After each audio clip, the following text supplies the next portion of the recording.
bawat galaw ng katawan at sa bawat kwentong bumabalik sa ating alaala. Naririyan ang sayaw upang magsilbing instrumento ng lahat ng ito. Ngayong araw, muli tayong pinagsama-sama ng sayaw, hindi bilang mga mananayaw, kundi bilang mga tagapagdala ng kultura, mga tagapag-ingat ng alaala ng ating bayan.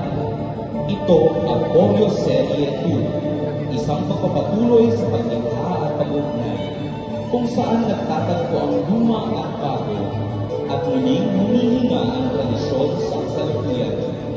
Sa bawat edad, alay sa ating mga ninuno, sa bawat yapak, tugon ng tawag ng bayan.